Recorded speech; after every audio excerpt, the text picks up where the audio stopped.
বাংলা চলচ্চিত্রের কিংবদন্তি অভিনেতা প্রসেনজিৎ চট্টোপাধ্যায় এবার বড়সড় এক উদ্যোগ নিতে চলেছেন। সিনেমা শিল্পকে বাঁচিয়ে রাখতে এবং দর্শকদের আবার হলমুখী করতে কলকাতা জুড়ে 100টি সিনেমা হল তৈরির পরিকল্পনা করেছেন তিনি। সম্প্রতি এক অনুষ্ঠানে এই উদ্যোগের ঘোষণা দিয়ে প্রসেনজিৎ বলেন, সিনেমা শুধু বিনোদনের মাধ্যম নয়, এটি সংস্কৃতি, পরিচয় আর আবেগের জায়গা। একসময় প্রতিটি শহরেই একাধিক হল ছিল, কিন্তু এখন সেই সংখ্যা কমে গেছে। আমি চাই নতুন প্রজন্ম সিনেমা হলে বসে সিনেমা দেখার অভিজ্ঞতা ফিরে পাক।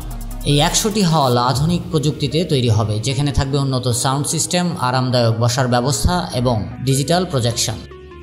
পাশাপাশি স্থানীয় নির্মাতাদের জন্য বিশেষ সুযোগ সুবিধা থাকবে, যাতে তারা নিজেদের ছবি এই প্রেক্ষাগৃহে প্রদর্শন করতে পারে। প্রসেনজিতের এই সিদ্ধান্তকে ইতিবাচকভাবে দেখছেন ইন্ডাস্ট্রির অনেকেই।